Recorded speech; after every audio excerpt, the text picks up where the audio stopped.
Sup, everybody? It's your boy Poos Dog. Gonna review The Last of Us Part 2.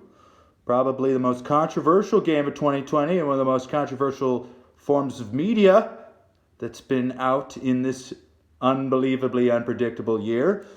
So, just what this video is going to be about is what I liked about the game, what I disliked about the game, and why, if you have a PS4, you should buy this game. And for those of you that don't know The Last of Us universe, I'm going to be doing a little just kind of synopsis of the first game, and real quick so people can catch up about what is The Last of Us. So in the first game, The Last of Us, it follows the story of a man in Texas who loses everything, literally, and his journey across the country in a post-pandemic world where those that are infected become, for the lack of a better word, zombies. And it's not the typical infection story like you have in a lot of other games. And what Naughty Dog did in this story was create a virus from, not actually a virus, or a fungal infection that transforms humanity and those who are infected. And it's a very brutal world that this game, The Last of Us, is set in. And it's very unforgiving, and it's violent, it's hateful, and there's not a whole lot of redemption in anyone's story arc. And that's what made this game so memorable, in my opinion, for a lot of people, is that one of the most irredeemable people, one of the least empathetic and angry characters in a video game, ends up being who is the hero, so to speak, but depending on who you believe is the hero in some stories.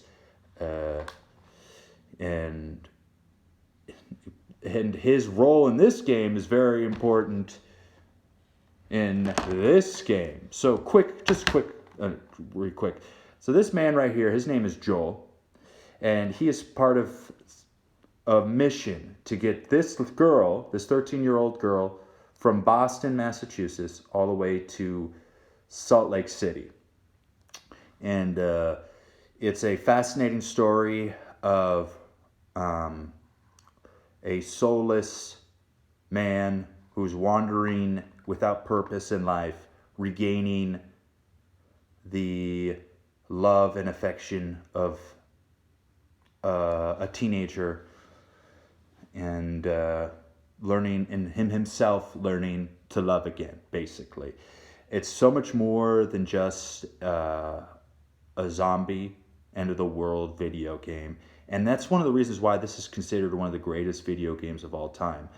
I've watched a bunch of reviews about why people love this game and why it's stuck around with them for so long.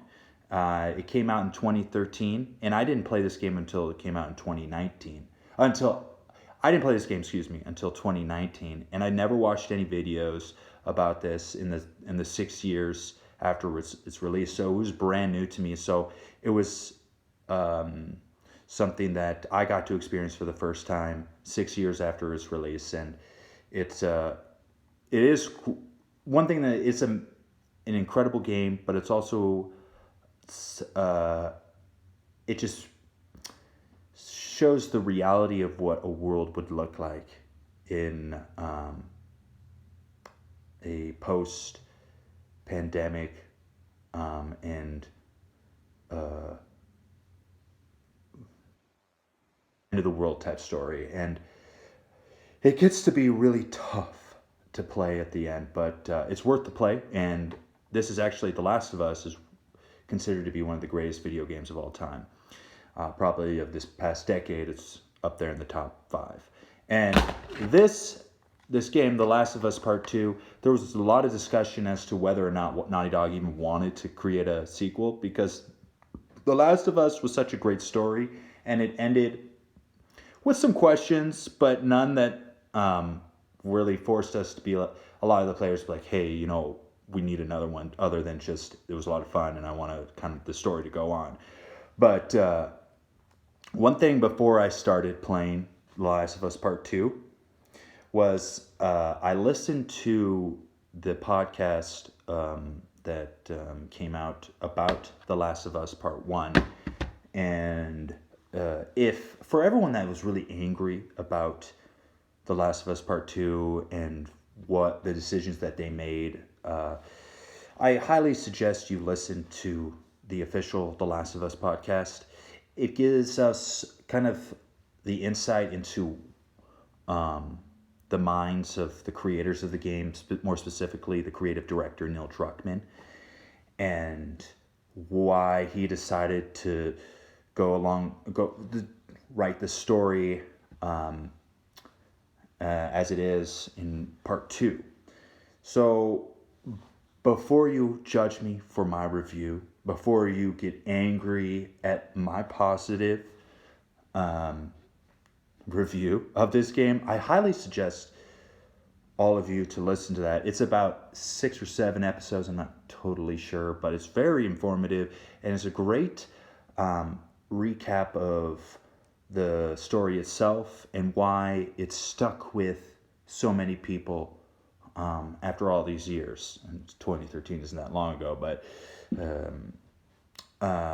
in general, The Last of Us, the one thing that the first thing I'm going to talk about The Last of Us Part 2, and something I never really understood with the art directors of this game and why they ended up doing this, is the cover. The cover of this game, as you can see, is the main character, Ellie, and it shows her that she's really angry. She's got blood on her face, or it looks like could be dirt as well. But one thing that if you didn't know what The Last of Us was and you saw this, you'd be like, what the heck is this? This doesn't really make me want to play this game. And I think it turned off a lot of people who didn't know the story or what this game was about. And for those of you that know what The Last of Us Part 1, the original game, its original cover was not this. This is the remastered version. The original cover is Joel, and actually it's this right here, Joel and Ellie looking back at the camera, and with the cityscape in the background with overgrown brush taking over a street. And for me, what I loved about that cover is that, and I think it was a great way to kind of describe what The Last of Us was, is that it's really telling you that this is the end of the world, essentially. And it's a lonely place to be in, and it's a dangerous place to be in, showing that they both have weapons on them.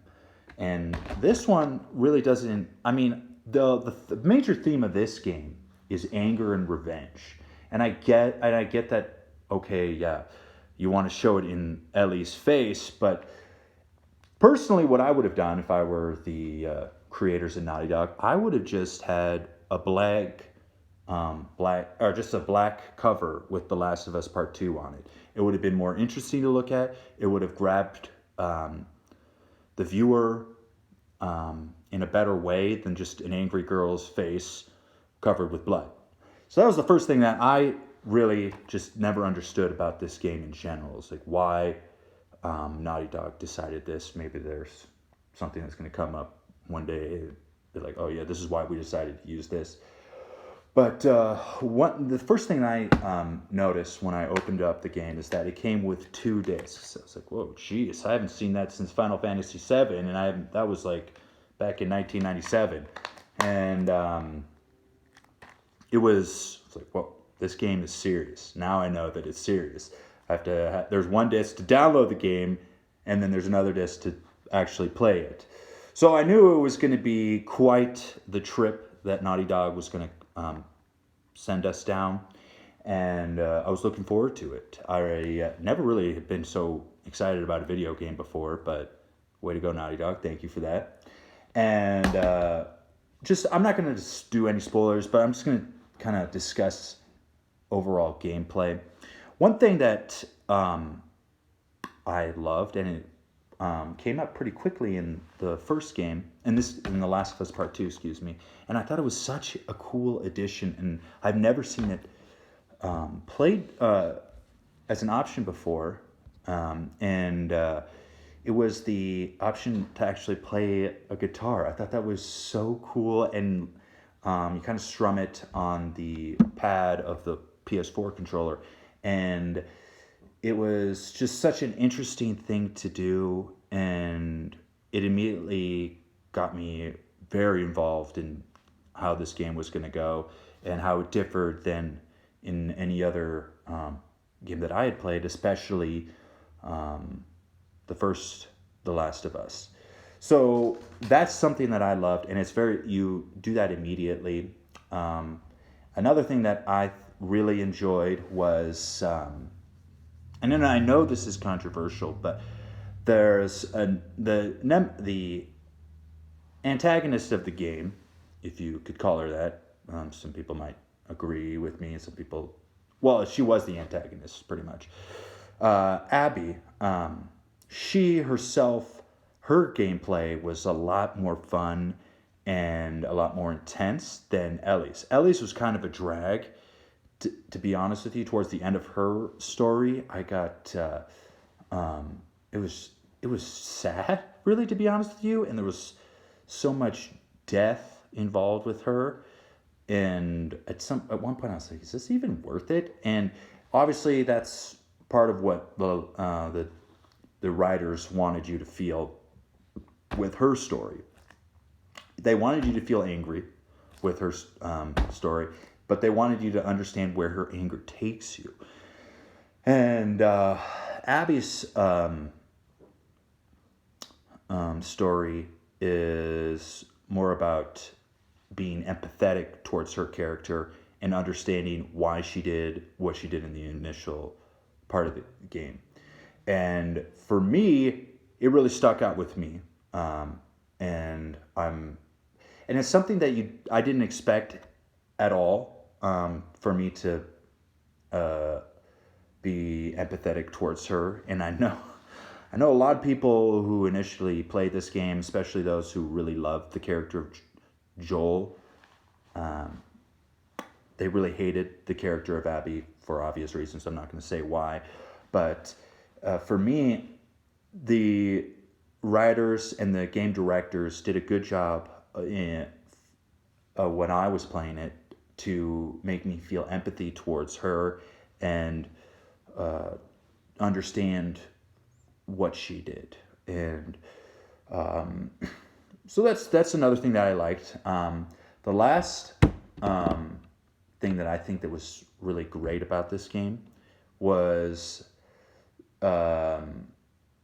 the final kind of like, not the very final fight scene, but the leading up to it when you're in Santa Barbara. I thought that was so much fun, especially if you have the ability to create explosive arrows. I remember one time I was towards like the closer I got to beating that part, I was literally just like shooting arrows at people and watching them like explode, and I was just dying laughing because of how violent it was.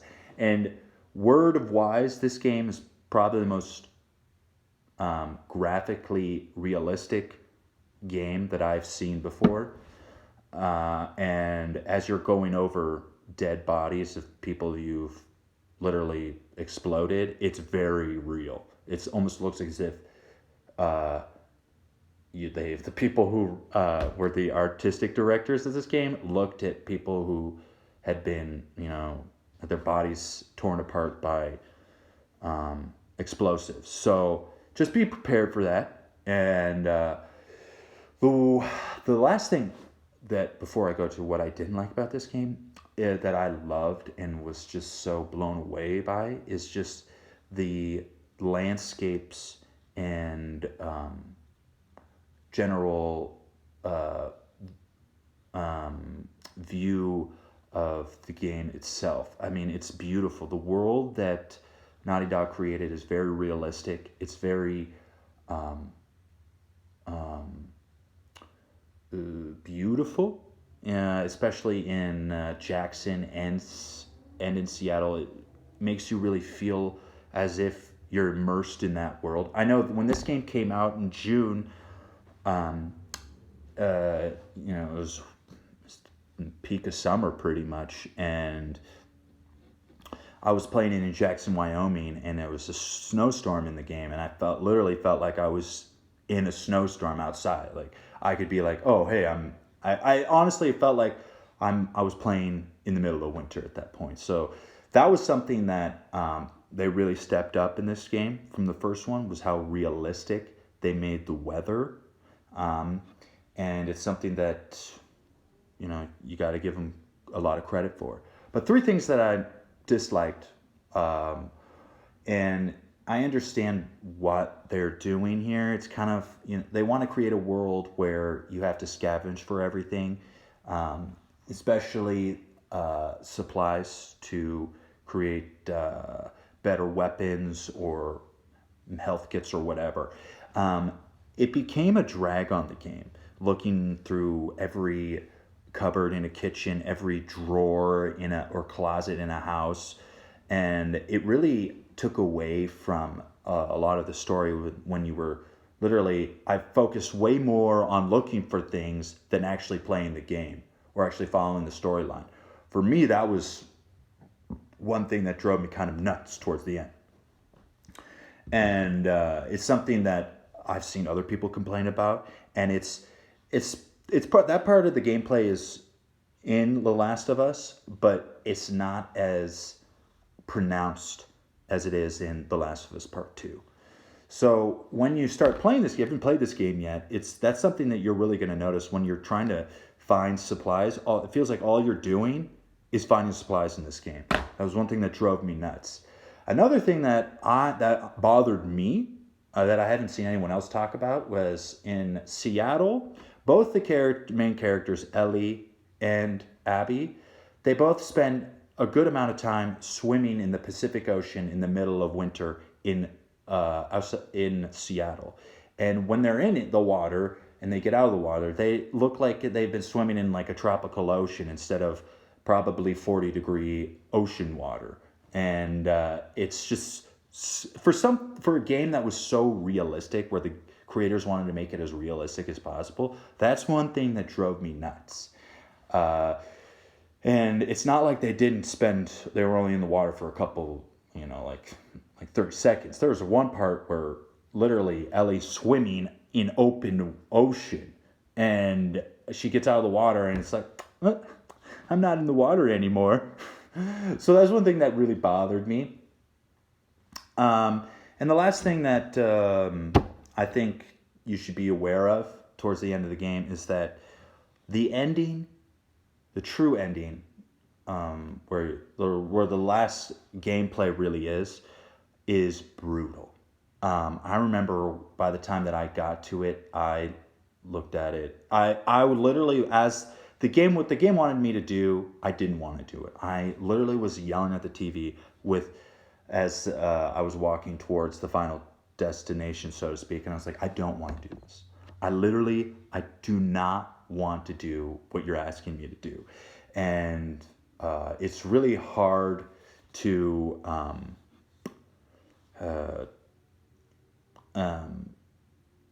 play that part, because you really get to understand both of these characters pretty well. At least I did. I know a lot of people were angry about the storyline in general, but for me, it's a video game, so I didn't take it that seriously, or take it to heart that deeply. But it is. I was like, I don't want to do this. Please don't make me do this. But you end up literally really questioning yourself after that part, and questioning the entire game in general. And the only other game that I've ever really questioned myself after I beat it, and like I was like, why did I play this game? And why did I, why did I spend all this time to get to the end where I didn't feel like I really beat it? The only other game that ever made me feel like that was Far Cry 5. And I don't want to get into Far Cry 5 because that's a whole nother discussion. But that is pretty much everything that I want to say about what I liked and disliked. Um, do I consider this the greatest game I've ever played? No. For me, the greatest game I've ever played, and highly recommend to everyone that has any kind of game console, modern game console, is Alien Isolation. I'm not going to really go into why that I like that game so much, but it really is truly one of the best game I've ever played. I would say that this is my in the top 5 games that I've played, and really honestly, after all the heat comes down from this, I think people will look at this game and say, 5, 10 years from now, and say this was truly revolutionary in how video games are written and how where games go from here, single player games go from here. So that's just my take on it. So I don't have any clips of the game. I'm not that advanced of a YouTuber, but I just wanted to get it out there. I wanted to defend this game because I think it's a fantastic game. I highly recommend it for anyone that has a PS4 or anyone that's going to get a PS5. I'm guessing you can play this game on PS5. No, I know you can. So go out there. It's cheaper now than it was prior. You could probably pick it up from some used game stores. So go ahead, buy it, play this game. And that's my take on The Last of Us Part 2.